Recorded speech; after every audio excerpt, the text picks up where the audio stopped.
ঢাকা বিশ্ববিদ্যালয় ক্যাম্পাসে বিক্ষোভ মিছিল বের করেছেন আন্দোলনরত শিক্ষার্থীরা। শুক্রবার বেলা ৩টার পর প্রেস ক্লাবের সামনে থেকে শুরু হয় মিছিলটি।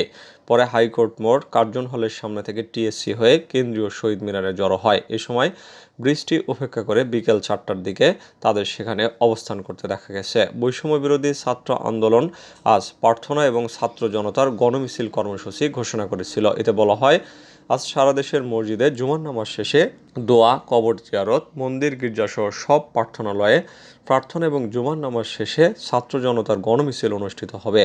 দেশের সব স্তরের নাগরিকদের এই কর্মসূচিতে স্বতঃস্ফূর্তভাবে অংশ নেওয়ার আহ্বান জানানো হয়েছিল। আর চারদিক থেকে যে ধরনের খবর আসছে তাতে মনে হচ্ছে সব স্তরের নাগরিকই স্বতঃস্ফূর্তভাবেই সেখানে অংশ নিয়েছেন।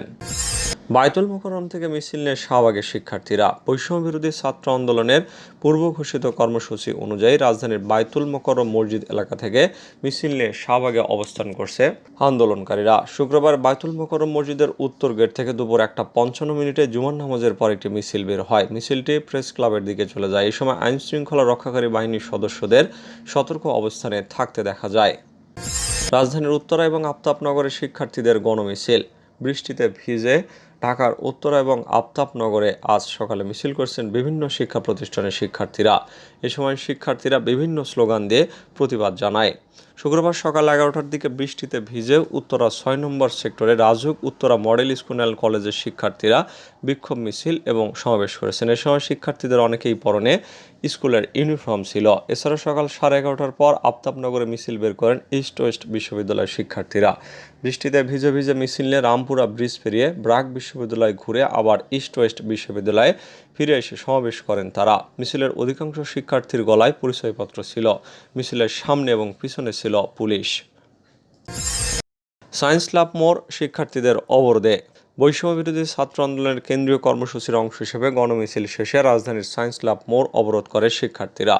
শুক্রবার দুপুর 2:50 সায়েন্স ল্যাব মোড় অবরোধ করেন আন্দোলনরত শিক্ষার্থীরা বলছেন, কেন্দ্রীয় কর্মসূচির অংশ হিসাবে প্রতিবাদ জানাতে তারা রাস্তায় নেমেছেন। সারা দেশের শিক্ষার্থীদের ওপরে আইনশৃঙ্খলা বাহিনীর গুলি ও হত্যার প্রতিবাদে তারা রাস্তায় নামেন। এ সময় শিক্ষার্থীরা জালো জালো আগুন জ্বালো, স্বৈরাচারের গদিতে আগুন জ্বালো, একসাথে দিয়েছি তো রক্ত, আরও দেব রক্ত, রক্তের বন্যায় ভেসে যাবে অন্যায় ইত্যাদি স্লোগান দিতে থাকেন। গণমিছিলে ঢাকা কলেজ, ইডেন মহিলা college, Dhanmondi ideal college, Dhaka city college, বীরশ্রেষ্ঠ মুন্সি আব্দুর রউফ কলেজ, বীরশ্রেষ্ঠ নূর মোহাম্মদ পাবলিক কলেজ সহ আশেপাশের বিভিন্ন প্রতিষ্ঠানের শিক্ষার্থীরা অংশগ্রহণ করেছেন। এর আগে জুমার নামাজের আগে দেখা গেছে সাপ্তাহিক ছুটির দিন হলেও অন্যান্য সময়ের মতো ভিড় নেই। এর আশেপাশে নিউ মার্কেট, পুরো এলিফ্যান্ট রোড এলাকাও অনেকটা ফাঁকা। এর মধ্যে সায়েন্স ল্যাব পুলিশ বক্সের সামনে ও মিরপুর সড়কে পুলিশ এবং এলিফ্যান্ট রোডে বিজেপির অবস্থান দেখা যায়। কোঠা আন্দোলনকারীদের সঙ্গে সংগতি জানিয়ে প্রতিবাদ সমাবেশে চিকিৎসক, মেডিকেল শিক্ষার্থীরা। বৈষম্য বিরোধী ছাত্র আন্দোলনের শিক্ষার্থীদের নির্যাতন এবং হয়রানির প্রতিবাদ এবং তাদের দাবির প্রতি সংহতি জানাতে বৃষ্টি উপেক্ষা করে কেন্দ্রীয় শহীদ মিনারে সমাবেশ করেছেন চিকিৎসকরা। শুক্রবার বেলা 12টার দিকে কেন্দ্রীয় শহীদ মিনারে সমবেত হয়ে শিক্ষার্থীদের দাবির প্রতি একাত্মতা ঘোষণা করেন তারা। এ সময় রাজধানীর বিভিন্ন মেডিকেল কলেজ, ডেন্টাল কলেজ ও ইউনিটের চিকিৎসক শিক্ষার্থীরা কর্মসূচিতে অংশ নেন। চিকিৎসকরা বলেন, সরকারের উচিত ছিল আবু সাঈদের বাসায় যাওয়া, তা না করে মেট্রো রেলের জন্য মায়াকান্না করেছে। দেশে যে বৈষম্য এবং অরাজকতা চলছে এটি রুখে দিতে ছাত্র সমাজ আজ মাঠে নেমেছে। দেশের সব চিকিৎসক শিক্ষার্থীদের পাশে আছে এবং সর্বক্ষণ তাদের পাশে থাকবে। তাদের যৌক্তিক দাবি আদায়ে আমরা সব সময় পাশে থাকব। ভাইকে জেলে রেখে পরীক্ষায় বসতে পারবো না। শিক্ষার্থীদের ডাকা গণমিছিলকে সামনে রেখে রাজধানীর উত্তরায় জড়ো হতে শুরু করেছেন শিক্ষার্থীরা। শুক্রবার সকাল থেকেই ঢাকা বিমানবন্দর মহাসড়ক সংলগ্ন উত্তরার বিএনএস সেন্টারের বিপরীত পাশে অবস্থিত রাজুক উত্তরা মডেল কলেজের প্রধান ফটকের সামনের রাস্তার উপর জড়ো হয়েছেন শত শত শিক্ষার্থী। কর্মসূচিতে অংশগ্রহণ করেছেন স্থানীয় বিভিন্ন স্কুল কলেজের শিক্ষক এবং অভিভাবকরাও। এ সময় শিক্ষার্থীদের হাতে হাতে শোক নয় দ্রোহ, উই ওয়ান্ট জাস্টিস, ছাত্র হত্যার বিচার চাই, ফ্রম গাজা টু ঢাকা সহ পুলিশের হাতে গ্রেপ্তার শিক্ষার্থীদের মুক্তি চেয়ে প্ল্যাকার্ড প্রদর্শন করা হয়। বিক্ষোভে অংশ নেওয়া নুসরাত নামের এক ছাত্রী বলেন, আজকে কেন আমরা রাস্তায়?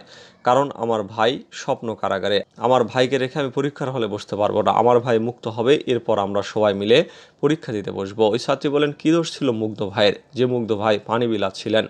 এটা স্বাধীন দেশে মানুষকে পানি খাওয়ানো কি অপরাধ? একটা ছোট্ট মেয়ের ছাদে যাওয়া কি অপরাধ? আফিফ হাসান নামের অপর এক শিক্ষার্থী বলেন, আমাদের প্রধান দাবি হচ্ছে সারা বাংলাদেশে যত এইচএসসি পরীক্ষার্থী সহ আন্দোলনে যত মানুষ আটকা রয়েছে তাদের মুক্তি দিতে হবে।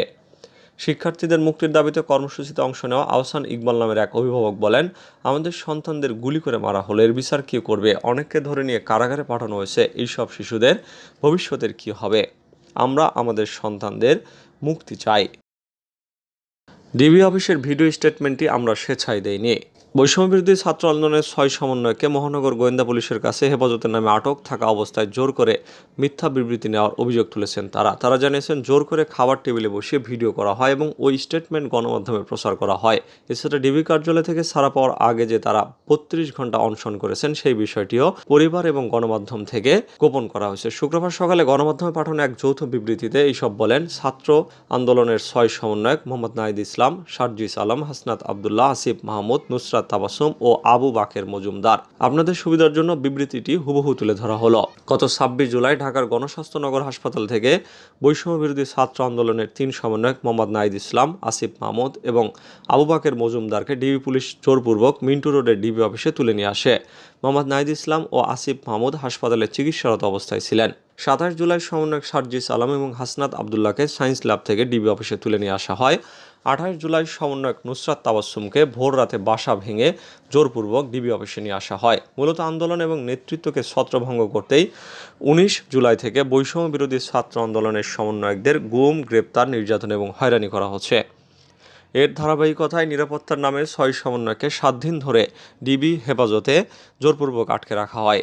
স্বরাষ্ট্রমন্ত্রী এবং ডিবি প্রধান নিরাপত্তার কথা বললেও আমাদেরকে আন্দোলন থেকে বিচ্ছিন্ন করে রাখার জন্যই ডিবি হেফাজতে রাখা হয়েছিল। প্রথমে নিরাপত্তার কথা বললেও পরে আদালতের কথা বলা হয়। আদালতের আদেশ ছাড়া নাকি আমাদের ছাড়া যাবে না। যারা নিরস্ত্র ছাত্র নাগরিককে গুলি করে হত্যা করে তাদের হেফাজতে কেউ নিরাপদ থাকতে পারে না। সরকারের কাছে আমরা এই প্রহসনের নিরাপত্তা চাই না।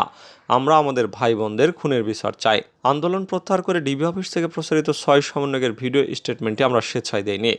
বৈষম্য বিরোধী ছাত্র আন্দোলনের কোনো সিদ্ধান্ত ডিবি অফিস থেকে আসতে পারে না। সারা দেশের সকল সমন্বয়ক ও আন্দোলনকারী শিক্ষার্থীদের অংশগ্রহণ ব্যতীত কোনো সিদ্ধান্ত চূড়ান্ত বলে গৃহীত হবে না। ডিবি অফিসে আমাদের জোর করে খাবার টেবিলে বসিয়ে ভিডিও করা হয়। আমাদের ছেড়ে দেবার আশ্বাস দিয়ে পরিবারকে ডেকে 13 ঘন্টা বসিয়ে রাখা হয় এবং মিডিয়ায় মিথ্যা স্টেটমেন্ট দেওয়ানো হয়। আমাদের শিক্ষকরা দেখা করতে আসলে দেখা করতে দেওয়া হয় না।